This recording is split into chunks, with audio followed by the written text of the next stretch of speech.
Bonsoir à toutes et à tous. On a un public très très féminin ce soir.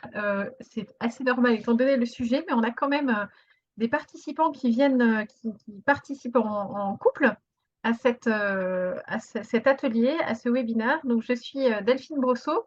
Je suis la directrice déléguée du RASSO, qui est l'association des aînés et anciens guides et scouts d'Europe.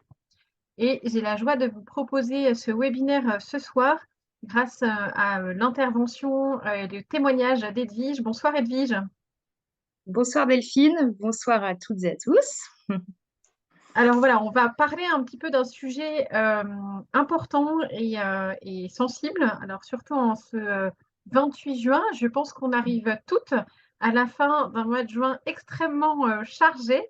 On a l'impression de ne pas voir les wagons défiler tellement ils sont nombreux en ce mois de fin d'année scolaire. Alors, on dit qu'un tiers des mères de famille aujourd'hui se sentent concernées de près, de très près ou complètement par l'épuisement parental. On parle aussi de burn-out maternel, on parle de surmenage. Voilà, chacun est plus ou moins, voilà, ça s'appuie sur tel ou tel mot. Edwige, vous avez choisi d'écrire un livre sur le sujet, un roman qui s'appelle La vie est un ballet, on ne le danse qu'une fois. C'est un roman qui est, voilà, c'est un roman, mais cela dit quand même tiré de votre expérience personnelle et de celle de votre entourage. Et donc, vous avez accepté de venir témoigner ce soir pour nous donner quelques clés afin d'éviter justement le surmenage maternel. Donc, merci beaucoup Edwige d'être avec nous ce soir. Alors, on va parler de surmenage maternel en effet, on va parler d'épuisement parental. Alors, on ne va pas faire ça sous la forme d'un enseignement, voilà, ce serait de manière un petit peu trop docte, on va dire, mais plutôt sous la forme d'un échange. On va avoir une petite conversation toutes les deux sur ce sujet-là, afin de pouvoir rentrer un petit peu plus en détail et puis voir un petit peu justement comment on le comprend, comment il se définit, comment on peut l'éviter, justement, comment on peut le repérer, quelles sont les pistes, les solutions. Et puis, vous aurez ensuite la possibilité comment dire, de poser des questions vous-même. Vous avez pour ça un petit bouton qui s'appelle questions et réponses, Q&R, qui est en bas de votre écran. Et donc, vous pourrez poser vos questions à la fin de notre échange, soit voilà, par ce petit bouton-là. Et on pourra aussi, si vous le souhaitez, vous donner la parole en ouvrant votre micro. Voilà, alors on va démarrer. Edwige, j'ai très peu parlé de vous. Est-ce que vous pouvez vous présenter un petit peu plus en détail? Oui, alors déjà, merci beaucoup Delphine, parce que c'est la deuxième fois que j'interviens dans votre webinaire, donc j'en suis très touchée. J'ai été intervenue il y a un an au sujet d'un premier livre que j'avais écrit sur la gestion des émotions. Et voilà, quelques mois plus tard, trois enfants plus tard, et après avoir frôlé un surmenage, j'ai écrit un roman sur le surmenage maternel. Alors, qui je suis? Donc, je m'appelle Edwige Biot, je suis mariée, jeune quadra. J'ai trois enfants qui ont 7, 6 et 3 ans. Et je travaille aussi dans les ressources humaines depuis 15 ans maintenant. Voilà, donc heu, j'habite à Paris et voilà, j'ai une vie, on va dire, plutôt, ordinaire, hein, de mère de famille, qui travaille en même temps. Ouais, super. Alors, en effet, on avait fait un webinaire, un des tout premiers webinaires du RASSO ensemble. Donc, je rappelle le titre «Et si les saints nous coachaient sur nos émotions?» Je le rappelle parce que c'est vraiment un excellent petit guide de gestion des émotions. Donc, n'hésitez pas à vous le procurer si vous voulez approfondir le sujet. Alors, mais on va passer au deuxième, voilà, au deuxième livre que vous avez publié. D'abord, pourquoi vous avez écrit ce livre? Pourquoi l'avoir écrit sous forme de roman alors que ça part au départ d'une expérience personnelle? Et puis, quelles ont été les réactions autour de vous, les témoignages de votre entourage, mais de lecteurs, lectrices aussi, à la sortie de ce livre? Alors, pourquoi j'ai écrit, ce livre? En fait, donc personnellement, pour vous livrer un petit peu, mon histoire, j'avais une vie, active, et de maman.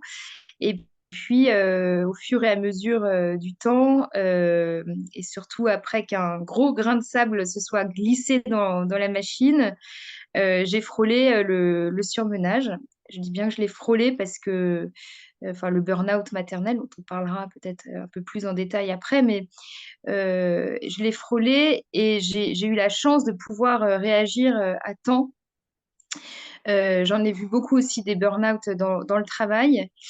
Et je me suis dit, au fond, parce que j'aime aussi l'écriture, j'ai envie de partager ce sujet, qui est quand même un sujet, je pense, de société, enfin, qui est aujourd'hui, quand j'interroge enfin, toutes mes amies IES et tout mon entourage de mères et femmes actives, je vois bien qu'il touche beaucoup d'entre nous.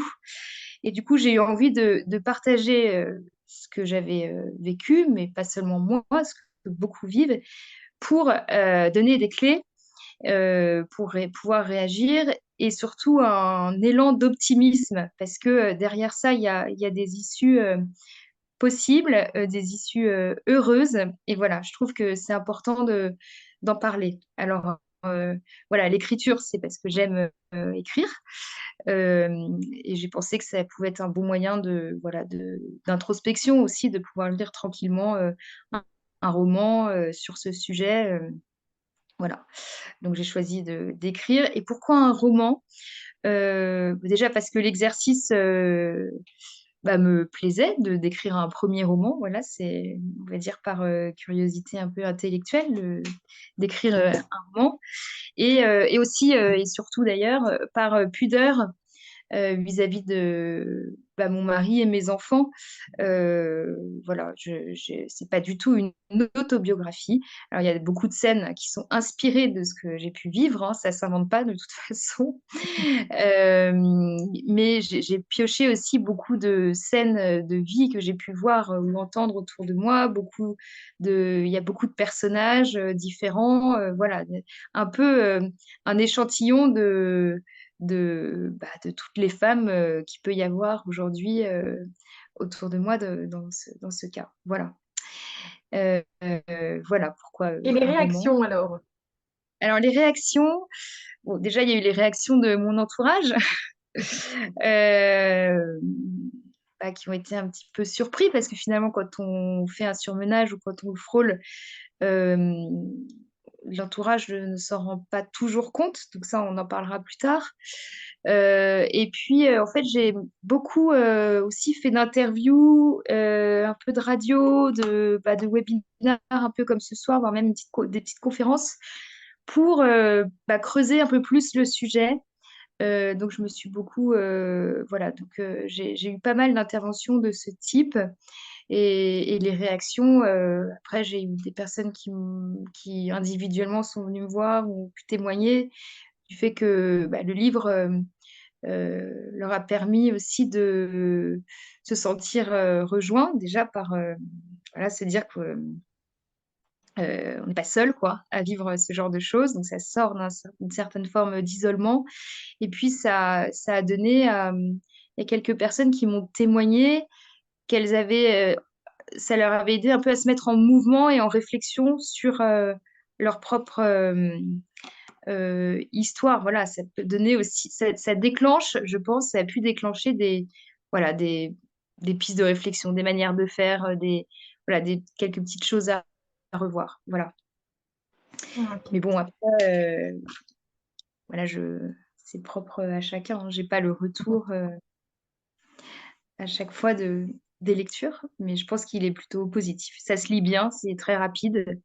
C'est un Je format un confirme. peu pour les mères actives.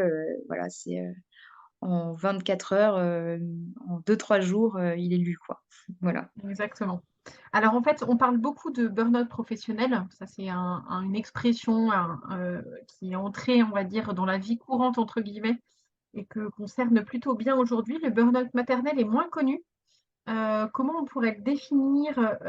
Est-ce que vous pouvez aussi nous expliquer ce que ça signifie concrètement? Et on a l'impression que Mm. c'est un concept assez moderne, finalement, assez récent. Ouais, tout à fait. Alors, le burn-out maternel, effectivement, c'est pas encore reconnu par la médecine, mais je pense que, enfin, Beaucoup disent que ça finira par l'être. Euh, et en fait, il est très proche les symptômes sont quasiment les mêmes que le burn-out professionnel. Donc, il y a trois grandes caractéristiques du burn-out maternel, qui sont d'abord, premier point, l'épuisement. L'épuisement psychique, émotionnel, voilà, on se sent fatigué, on manque de sommeil, on est irritable, la journée démarre, ça nous paraît être une montagne à gravir. Voilà, il y a une espèce d'énergie qui est complètement pompée en nous.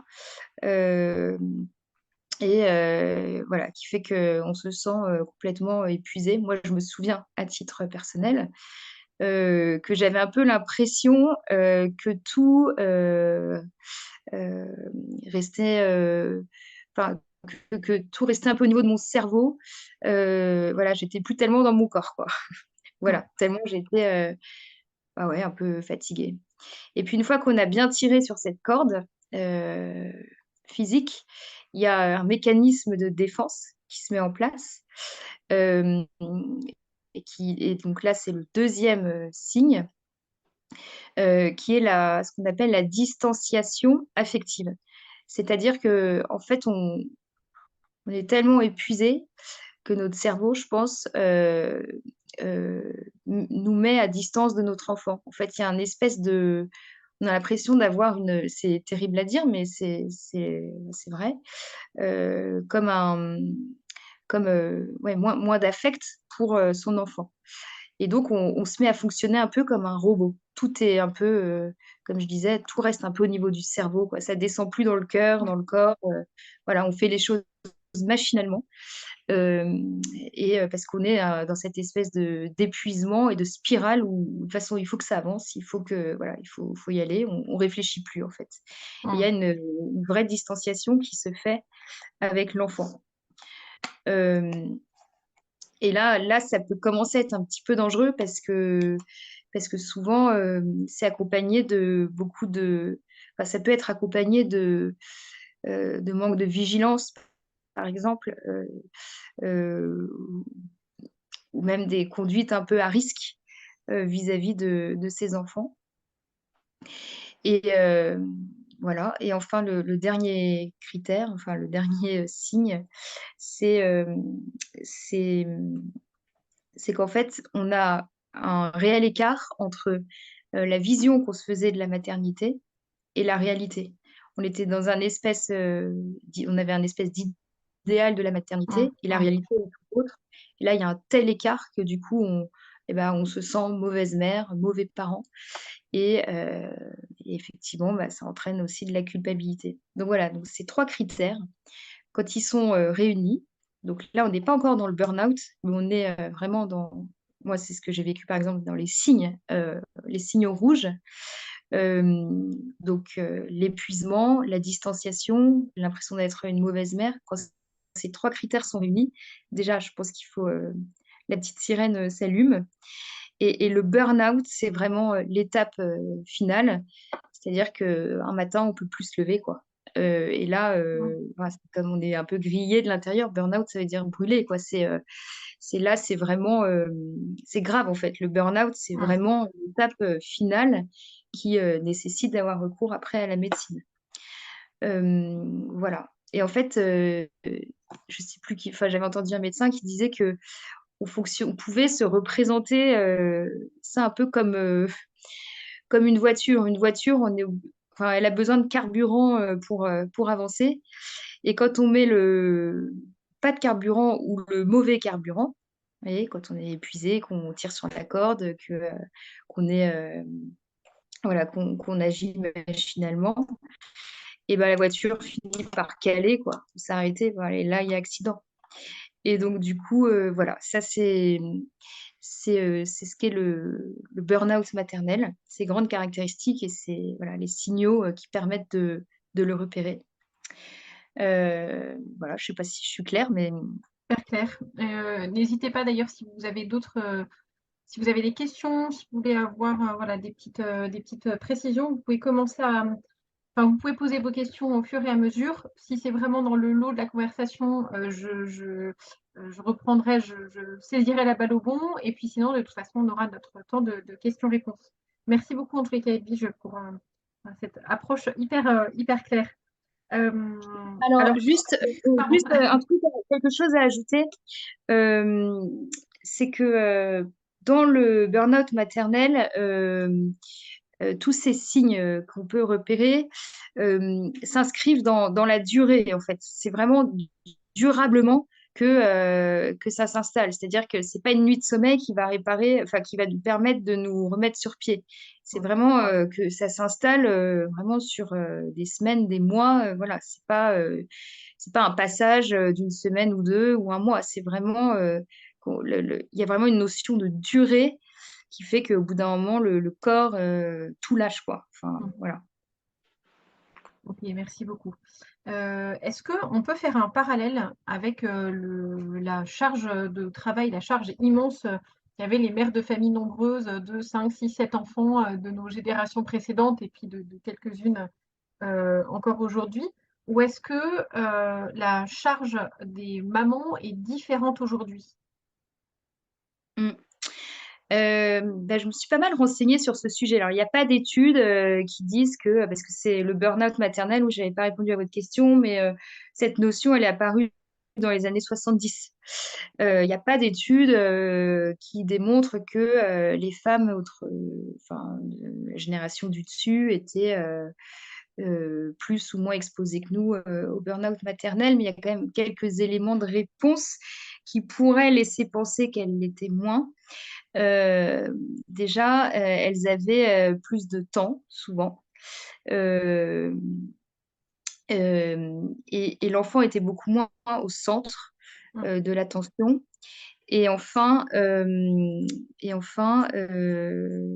ouais, il y avait deux grosses préoccupations pour les mères de famille, c'était la santé et l'école, quoi.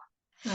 Aujourd'hui, paradoxalement, les femmes ont beaucoup plus d'exigences euh, et beaucoup moins de temps à consacrer à leurs enfants. Je parle de celles qui travaillent, mais je pense que ça s'applique aussi pour celles qui élèvent leurs enfants, parce qu'on est aussi dans un monde qui est beaucoup plus rapide, où on a accès aux réseaux sociaux qui mettent un niveau de Mm. pression et on a tout un tas d'injonctions euh, qui font que on a l'impression qu'il faut être superwoman, surstimuler les enfants, les mettre dans des tas d'activités. Et vraiment, et puis aussi, je pense, avec l'arrivée de l'éducation positive, Ouais. on est quand même très, très centré sur nos enfants. Enfin, moi, personnellement, je trouve que je suis beaucoup plus centrée sur mes enfants enfin, je sais pas s'ils m'écoutent, mais que ne l'étaient mes parents sur moi. Et les grands-parents, alors là, c'était encore autre chose, quoi. Donc, voilà, tout ça fait que bah, la femme, je pense, et l'homme aussi, a beaucoup plus de pression, d'exigence, la vie est plus rapide, donc elle s'expose beaucoup plus au burn-out. Je pense que oui. Après, peut-être que voilà, ça Ouais. c'est Mais un je vrai pense qu'on se débat. retrouve pas mal dans la description de la femme moderne, de la maman moderne. Ouais. Alors, alors pas parallèle, mais alors sans vouloir faire de provocation, en fait, on entend parler de surmenage maternel, mais pas vraiment, voire pas du tout de surmenage paternel, enfin, a priori. Ouais. Est-ce que l'homme en est préservé? Si oui, pourquoi? Est-ce que lui est peut-être plus concerné par le surmenage professionnel, entre guillemets? Alors, ouais, question intéressante. Il y a une psychologue qui s'appelle Moira, je reconnais, j'ai toujours du mal. Mokolzak, je ne sais pas si vous connaissez, mais qui a fait tout un tas d'études sur le burn-out auprès de parents. Et justement, elle a traité cette question. Et en fait, ce qu'elle dit, c'est que effectivement, moins de pères répondent au questionnaire, enfin à toutes ces questions. Et pour autant, ils sont proportionnellement autant concernés. Euh, donc, je pense pas que les pères de famille soient épargnés. Après, peut-être qu'il y a encore, aujourd'hui, on est quand même, euh, je sais pas proportionnellement, mais euh, dans beaucoup de familles, la femme gère encore le boulot, les enfants, enfin plus de tâches. Enfin, la charge mentale repose peut-être un peu plus de la maison sur la femme. Il y a quand même beaucoup de ménages aujourd'hui qui se partagent les choses, donc il n'y a pas de raison que les pères soient moins concernés. La seule chose, c'est que les manifestations du burn-out peuvent être un peu différentes. Par exemple, elle dit il peut y avoir comme grosse manifestation chez les pères plus d'irritabilité, par exemple, qu'une femme. Voilà, peut-être que ça se manifeste un petit peu différemment, mais ils sont pas, on va dire, à rôle égal dans une famille. Le père n'est pas moins concerné. Hum, hum. Ok. Alors, est-ce que vous pouvez nous décrire un petit peu les tout premiers signes du surmenage, donc peut-être même avant l'épuisement, qui peuvent nous alerter là où on se dit, mince, il y a une petite sirène qui commence une petite lampe rouge qui commence à s'allumer. Quels sont les moyens de les repérer et même, si possible, de les prévenir? Ouais. Alors, il y a toujours cette même psychologue-là, elle a monté un test en ligne qui s'appelle Dr Mood Burnout Parental. Et en fait, c'est un test qui permet de voir si on se retrouve, si on est en situation ou pas de burn-out et quels sont nos facteurs de risque. Parce qu'en fait, on n'a pas tous les mêmes facteurs de risque. Ça peut être le sommeil, ça peut être le manque de soutien de l'entourage. Enfin, je veux dire par là, quand on est un peu isolé, qu'on n'a pas de parents, grands-parents, entourage qui pour aider. Ça peut être des questions d'éducation. Parfois, on a des parents qui ont peut-être des éducations, des formes d'éducation qui font qu'ils se retrouvent finalement débordés par leurs enfants. Donc, on n'a pas tous les mêmes, on va dire, les mêmes raisons de burn-out. Et c'est très intéressant de faire ce test pour voir un petit peu où sont nos propres facteurs de risque, parce qu'ils sont un peu différents des uns des autres. Bon, bah, moi, personnellement, euh, les, les premiers signes qui m'ont un petit peu alertée, ça a été l'irritabilité, le manque de sommeil, le manque de patience et surtout, ce que je disais tout à l'heure, c'est quand on sent que ça s'installe dans le temps. Quand on sent que voilà, il y a une notion de durée. Et du coup, le meilleur moyen pour faire de la prévention, c'est de bien se connaître. Et ça, à mon avis, euh, il vaut mieux intervenir avant qu'après. Euh, et parce que aujourd'hui, les femmes, enfin, moi je trouve, sont pas tellement préparées à l'après-maternité. Euh, Surtout quand elles travaillent. C'est-à-dire que on vous prépare bien à l'avant, la grossesse, etc. Mais on vous explique pas quand on fait nos études ou quand on commence à bosser que eh ben, quelque chose va se transformer quand même en nous. Déjà psychiquement, hein, il y a même des médecins qui le disent, notre cerveau se transforme. Il se passe plein de choses intérieurement pour une femme quand elle a un enfant. Et donc, quand elle retourne au boulot, finalement, bah, on lui demande d'être c'est comme avant, quoi. Enfin, il y a rien qui change pour l'entreprise. Et du coup, c'est là où ça peut être un peu dangereux, glissant. Et donc, enfin, je pense que la prévention est très importante. Et le meilleur moyen de faire de la prévention, c'est d'apprendre à bien se connaître. Et la santé émotionnelle, c'est un petit peu comme une balance. D'un côté, vous avez les stresseurs, tout ce qui vous stresse, tout ce qui vous pompe de l'énergie, et puis de l'autre, vos ressources. Et tout l'enjeu, en fait, c'est de garder cette balance en équilibre, euh, d'avoir bah, les ressources suffisantes d'un côté pour équilibrer la balance. Et puis, si elle penche un peu trop du côté des stresseurs, parce qu'il y a forcément des périodes de vie où ça penche, le mois de juin en est le meilleur exemple. Si ça penche, là où il faut s'inquiéter, c'est quand ça va pencher durablement. Hmm. Durablement. vraiment, c'est là où il faut s'inquiéter. Et donc la prévention, c'est apprendre à connaître, à savoir ce qui nous fait du bien. Et on est tous, différents, là-dessus. Je sais pas, mon mari, lui, il a besoin de son heure de footing, toutes les semaines, sinon il n'arrive pas à évacuer, quoi. Moi, j'ai besoin de m'extraire de mon milieu familial, d'aller, me reposer, je sais pas, faire une retraite, partir un week-end avec des copines, voilà, au moins une fois par an. C'est pas non plus infaisable. Il y en a d'autres, ça va être, je sais pas, prendre des petits cafés, ou faire du shopping, j'en sais rien, mais c'est très important.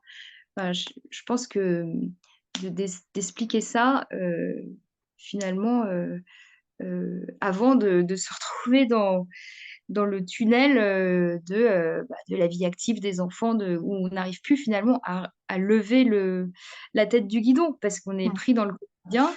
Et si on n'est pas, suffisamment, ouais, informé sur ce qui nous ressource, sur ce qui nous fait du bien, qu'on essaie pas de le ritualiser un peu, c'est là où ça peut être un peu dangereux, quoi. Parce que, voilà, moi, je pense que c'est mon meilleur, ça a été en tout cas, ce qui m'a permis voilà, de réagir, après tous ces signaux, très rouges. Voilà, je sais pas si je vois qu'il y a 3 discussions, peut-être que ça fait Oui, je suis réagir, en mais train non, non, je donne les informations au fur et à mesure, sur, Meura. J'ai donné le nom exact. Imprononçable, je suis d'accord, avec vous Edwige, donc je l'ai écrit. Et puis d'accord. sur, Docteur Mood, aussi, j'ai mis les informations, pour celles et ceux qui veulent aller un petit peu plus loin. Alors on va continuer, les questions. Quel est le rôle en fait de l'entourage, dans voilà, dans ces risques, voire, dans cet épuisement, maternel, voilà, avéré ou tout juste évité? Comment on peut Mmh. prendre appui sur son entourage? Voilà, est-ce que c'est possible? Voilà un petit peu sur la question de l'entourage. Ouais. Bah, l'entourage, je le verrais sous 2 angles. Je pense que, c'est assez difficile, pour l'entourage, de repérer, une personne qui est, en surmenage parce que, la personne va rester, en tout cas va rester justement dans son entourage sous contrôle. Et donc c'est pas toujours évident et beaucoup de gens, disent: «Mais j'avais pas du tout remarqué qu'une telle était mal», ou quoi. Donc ça, c'est assez difficile. Faut bien se connaître et être très attentif, finalement, à nos proches. Voilà, je pense qu'on a vraiment moi, en tout cas, je me dis que j'ai vraiment un devoir, envers mes proches de vigilance, tu vois? Ouais, de bienveillance aussi, d'essayer d'identifier avec tous les signes là que j'expliquais tout à l'heure, comment va la personne. Donc déjà, il y a le rôle de l'entourage vis-à-vis de, la personne en surmenage.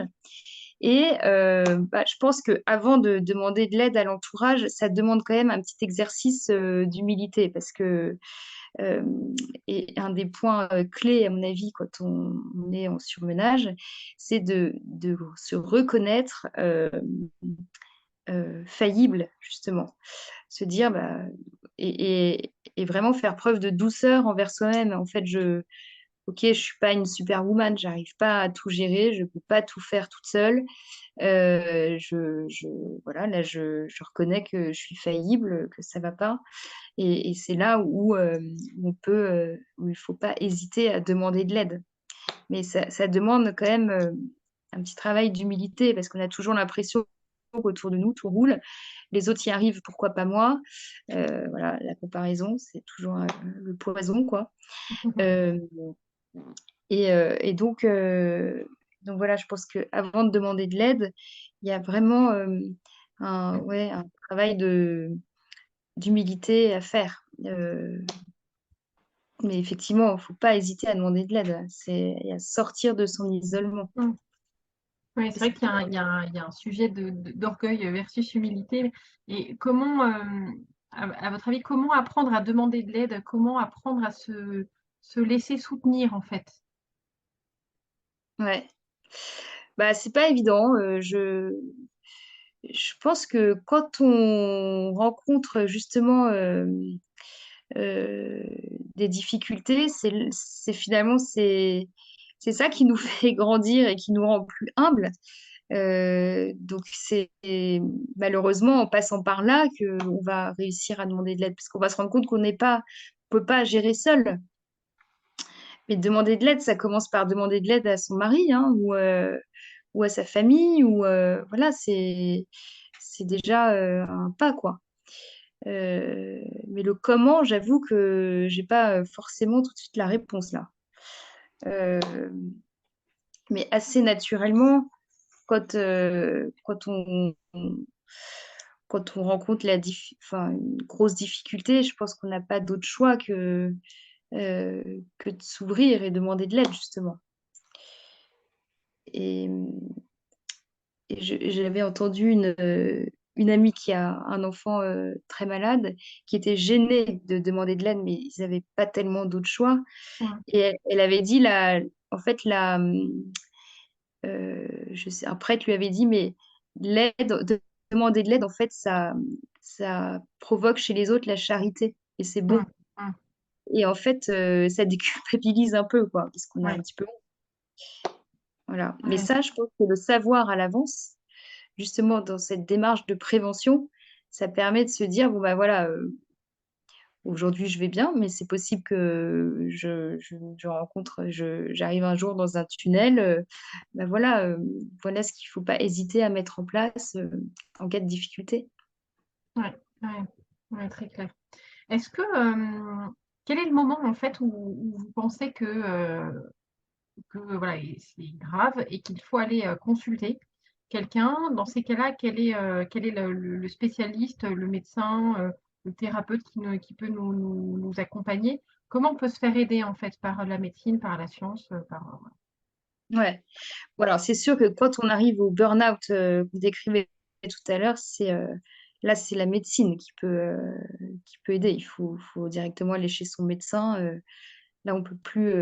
Enfin, il y a urgence presque vitale, en fait. Et après, je pense que dès les premiers signes qui s'installent durablement de manque de sommeil, d'irritabilité, de perte de concentration, voilà, de tout ça, il ne faut pas hésiter, je pense, à aller voir un médecin rien que pour discuter, pour qu'il nous aiguille, pour avoir un petit remontant. Voilà, c'est demander ou même aller voir un psychologue selon un petit peu on va dire la personne avec qui on va se sentir la plus à l'aise, mais qui a quand même des compétences pour nous aider, quoi. Mm. Alors moi, je vous dis ça, mais en même temps, je suis un peu un contre-exemple parce que ce que j'ai à titre personnel fait, c'est que j'avais quand même ces trois signes euh, et j'ai fait une retraite, une petite retraite. Je suis partie 3 jours seule à l'île Bouchard. Je me suis dit, bon, je me suis dit Mhm. au moins l'île Bouchard, la Vierge est apparue en disant qu'elle allait donner du bonheur dans les familles, donc très bien, c'est parfait. Maintenant, le Seigneur m'a fait le boulot, quoi. Et c'est en fait une confession qui m'a beaucoup fait réfléchir.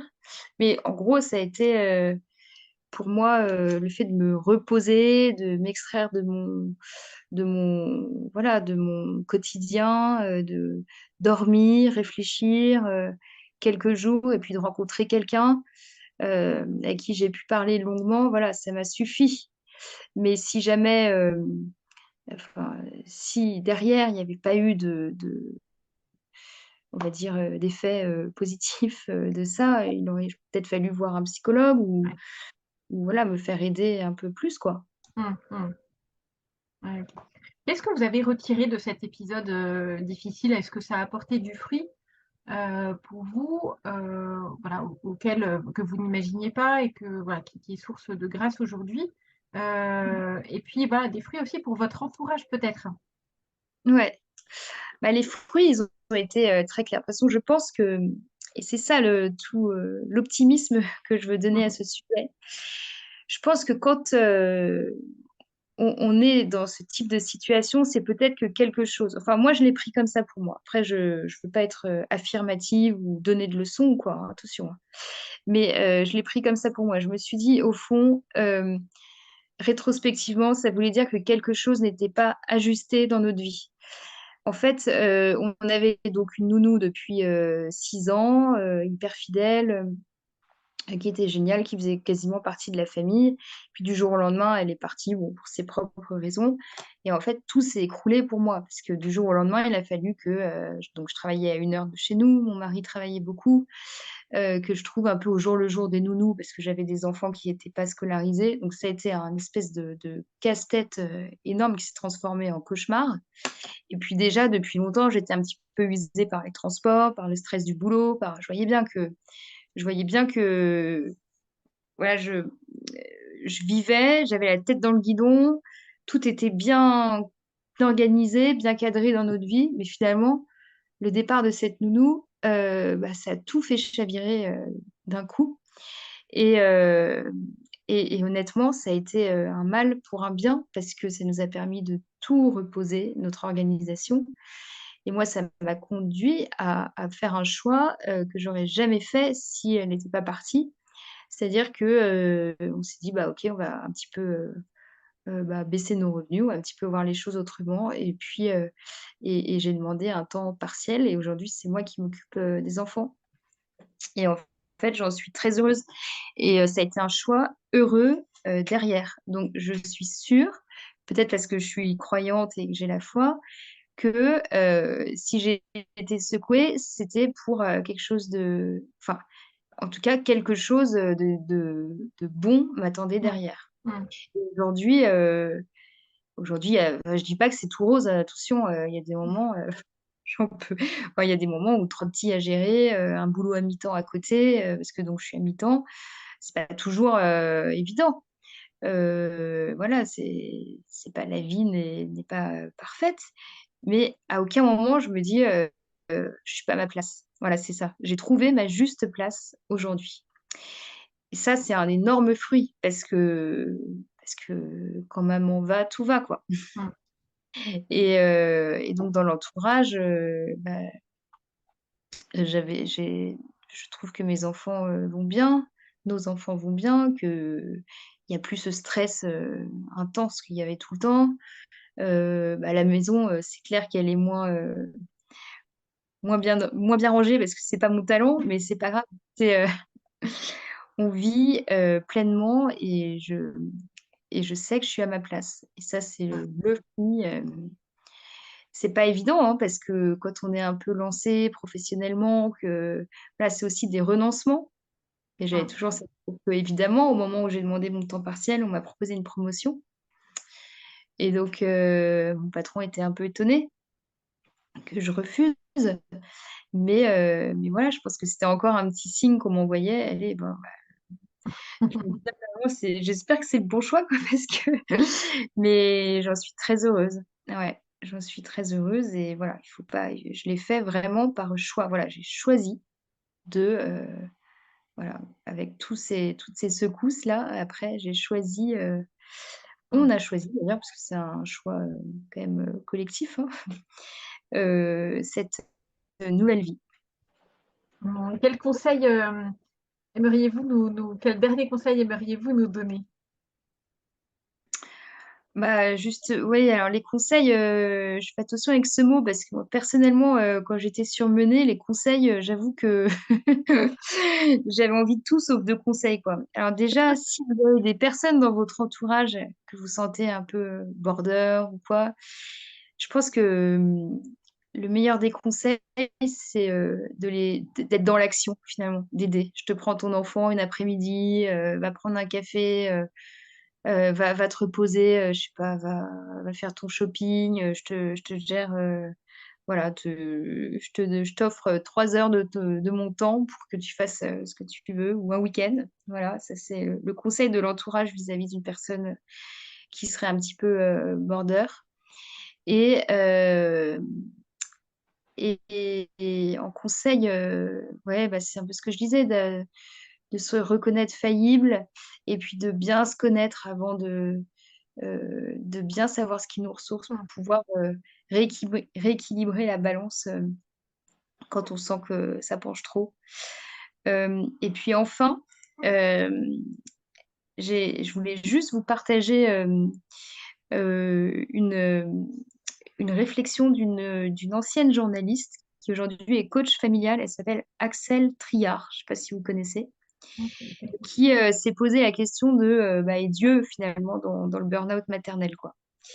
Et elle a écrit un article qui m'a vraiment beaucoup intéressée. Donc, je vous, je vous en livre quelques extraits. C'est juste des pistes voilà, de réflexion. Elle dit que le burn-out est lié au manque de spiritualité.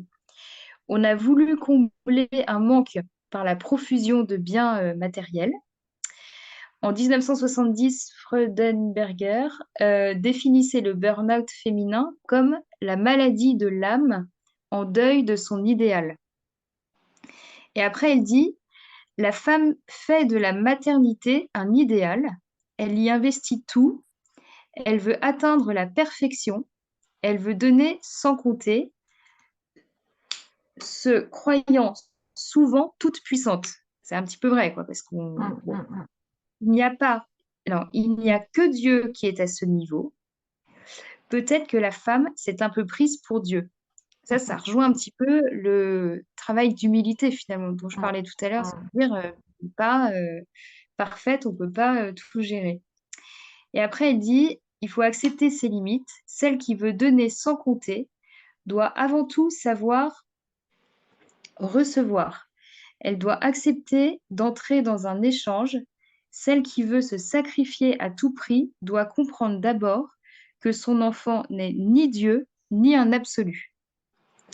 Voilà, Ah, je trouvais génial. ça hyper intéressant, euh, voilà, de réfléchir là-dessus, euh, sur effectivement se dire qu'on n'est pas parfaite et que quelque part on n'est pas Dieu. Enfin, faut aussi Mmh. lâcher prise, quoi. Voilà. Beau texte à méditer. Merci beaucoup, Edwige, Bah, merci. pour ce super témoignage. L'autre événement dont nous souhaitions vous parler, euh, alors on parlait tout à l'heure de moments pour pouvoir se ressourcer, pour pouvoir recharger les batteries. Et en fait, en préparant ce webinaire avec Edwige, en fait, on a pensé aussi à l'étape d'après. Et on s'est dit, mais pourquoi pas proposer une journée ressourcement pour les mamans. Et donc, voilà, on a concocté un bon petit programme qui tient sur une seule journée, parce qu'on sait que c'est compliqué de pouvoir s'extraire de la maison, de pouvoir laisser ses enfants, etc. Donc, voilà, l'idée, c'est une journée pour recharger les batteries. Cette proposition est faite, donc cette journée aura lieu le samedi 11 novembre. On sera accueilli par les Carmes d'Avon. Donc le centre spirituel des Carmes d'Avon est juste à côté de Fontainebleau. Donc c'est à moins d'une heure de Paris. C'est accessible en train. Donc ça peut être aussi assez pratique pour pouvoir venir. Et voilà, l'idée, c'est vraiment d'avoir un temps de ressourcement, un temps entre mamans avec voilà, des ateliers, des enseignements, des moments spi, renouer avec le moment lumière que les anciennes guides d'Europe connaissent déjà et que les nouvelles seront heureuses de connaître. Voilà, des petits temps vraiment à la fois conviviaux et qui nous permettent vraiment ben voilà, de remplir notre réservoir, de prendre du temps pour soi pour mieux repartir. Donc, je vais de ce pas vous donner les deux événements, le lien vers les deux événements que je vous mets dans la partie discussion. Hop, donc vous avez ici la journée. Vous pouvez déjà vous inscrire. Et puis, le petit atelier en ligne pour la rentrée, voilà, je vous l'envoie ici. Et de toute façon, j'enverrai également un petit mail à tous les participants. Il y a beaucoup de personnes qui se sont inscrites qui ne sont pas forcément connectées ce soir. Donc, ce webinaire sera disponible en replay dès que possible sur le site du Rasso. Donc, on vous enverra le lien, comme ça vous pourrez réécouter tranquillement. Et puis, je vous enverrai aussi de nouveau les liens vers ces deux événements que l'on a pensé vraiment pour vous, les mamans, pour que vous puissiez tenir le cap, voilà, remplir votre réservoir de temps en temps, pouvoir aussi voilà, vous faire du bien, prendre du temps pour vous, voilà, pour mieux repartir. Alors, je vois qu'il y a d'autres réactions. Alors, il y a Pascaline qui nous dit: «Pensez-vous que le fait de vouloir tous nous faire rentrer dans un cadre parfait, maternité, professionnelle et familiale, ne nous précipite pas vers le burn-out maternel? À quoi peut-on se raccrocher pour l'éviter?» Edwige? Bah ouais, c'est clair, hein. Non, mais c'est clair, c'est la différence avec la génération du dessus. Et puis je rajouterais les réseaux sociaux aussi qui sont, je pense, pas toujours très bons, quoi. Mmh. Si, Et je si, c'est rajouterais aussi les engagements, divers que l'on peut avoir, dans les associations, la paroisse et cetera, parce qu'il faut aussi être, engagé. ouais. Non, mais c'est sûr. Donc la question, c'était comment faire pour pas. Bah, je pense que justement, c'est quand on essaie de. Il y a peut-être un travail avant de se lancer dans le boulot, la vie de famille, un peu tout, peut-être d'identifier ses projets de vie, enfin, ce qui pour nous est important. Là, on veut mettre l'accent. Enfin, c'est rare, honnêtement. J'ai vu très peu de femmes super woman qui arrivent à tout bien gérer de front sans être candidate à l'épuisement, quoi. Sans parler forcément de burn-out. Donc, peut-être que si on était un peu. Moi, je pense qu'il y a un travail de prévention énorme à faire, mais dès les études, en fait, dès le monde, enfin, dès les il y a rien aujourd'hui qui existe. Les jeunes, on les prépare, à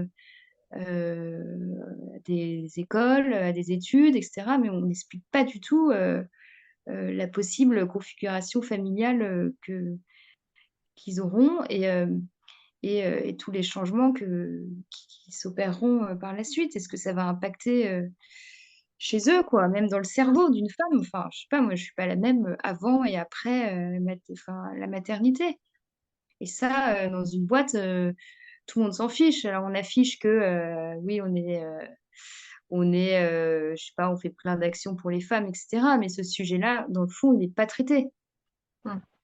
et il se passe rien là-dessus. Donc je pense qu'il y a un énorme travail, là-dessus. Bon, je me suis un peu envolée, mais je suis d'accord avec ce que vous dites, hein. Oui, oui. Non, non, mais oui, oui, je pense qu'on se retrouve pas mal, J'ai une fille, et 2 garçons, mais moi, je me dis peut-être que mon rôle, en tant que parent, c'est d'expliquer, c'est plus seulement, alors tu veux faire, quoi comme études? Médecine, commerce, je sais pas, des langues, enfin un métier manuel, j'en sais rien. C'est un peu prendre les choses dans leur globalité. Mmh, Qu'est-ce que tu mmh. as envie de faire, dans ta vie? Qu'est-ce qui te fait vibrer? Voilà, on peut pas, sur tous les fronts, Ouais. Oui, mais tout à fait. c'est vrai que c'est hyper, c'est aujourd'hui, en tout cas dans le monde de l'entreprise, c'est pas forcément bien vu, de reconnaître que, on n'arrive pas à être fort, enfin qu'on a des faiblesses, quoi. C'est Mmh, dingue. En fait, mmh. on est vraiment dans la culture de la performance sur tout. Ouais, c'est vrai. Donc on voit bien du coup la différence, avec, les précédentes, générations. Ouais, Bon, mais du coup, ça fait du bien de se soutenir les unes les autres. c'est ça. Voilà, au Peut-être moins. oui, je pense que ce qu'ils appellent la sororité, là, c'est le nouveau mot, Oui. Mmh, là, enfin, et dans le bon sens du terme, quoi, mmh, se discuter un peu entre, personnes qui ont les mêmes configurations, les mêmes préoccupations, ça fait du bien aussi de mmh. pas rester isolé, ça peut être un moyen aussi voilà, de voir les choses autrement, de Ouais, ouais, tout à fait. Alors on a soutenir. Mariam qui avait, témoigné tout à l'heure, qui nous a donné quelques réactions complémentaires, voilà, qui nous remercie, de la réponse, de la première réponse faite, tout à l'heure. et qui complète en disant que voilà, elle a aussi entendu des injonctions contradictoires, des injonctions qu'elle a entendues pendant son burn-out. Voilà, le fait d'écouter, de s'écouter, de baisser ses objectifs, mais en même temps de se dire, mais si je baisse mes objectifs, il faudra aussi, enfin, ce que je ne fais pas moi, les autres vont devoir le faire. Voilà, le sentiment de ne pas avoir de solution miracle, surtout quand on n'a pas de proches disponibles, ou qu'on sent que l'entourage est aussi est au bord de l'épuisement, lui aussi. Euh, Merci Marie-M pour votre témoignage. Et puis gentiment, voilà, elle dit qu'elle a été heureusement bien accompagnée par un médecin généraliste attentif et elle souhaite bon courage à Mathilde. Merci pour ces encouragements, Marie-M. Alors, je crois qu'on a terminé le petit tour de questions-réponses. Voilà, je laisse encore 30 petites secondes pour poser les toutes dernières questions avant de nous quitter. Edwige, je voulais vous remercier sincèrement pour ce très beau témoignage, parce qu'on voit bien que ce n'est pas un sujet facile, que c'est un sujet qui est parfois difficile à aborder. Moi, j'ai été très heureuse que voilà, le RASO puisse être aussi un espace où on peut parler de ce type de sujet. Il y a beaucoup de mamans dans les anciennes guides d'Europe et puis dans toutes celles qui suivent le RASO et qui suivent ce que nous proposons. Voilà, on essaye toutes de faire de notre mieux. C'est la devise des louveteaux et des louvettes. C'est parfois pas toujours facile et je pense que ce soir, voilà, on a eu grâce à vous quelques pistes pour continuer à faire de son mieux. Et voilà, faire de son mieux, ce n'est pas forcément atteindre la perfection. Il y a tout un travail justement pour ne pas se mélanger les pinceaux sur le sujet. Euh, donc, je remercie tous les participants de ce soir voilà, d'être venus nous écouter Edwige. Et puis, voilà, je vous envoie vite un petit mail avec le lien vers le replay. Le lien vers les 2 événements dont je vous ai parlé. Alors, il y en a d'autres sur l'agenda du RASO, n'hésitez pas à les consulter. Mais voilà, je me disais que ces 2-là pouvaient être voilà, de belles suites pour cette soirée et ce webinaire. Merci beaucoup, Edwige. À très bientôt. Et puis, Merci à bientôt à tous les participants de ce soir. Bonne soirée à tous. Au revoir.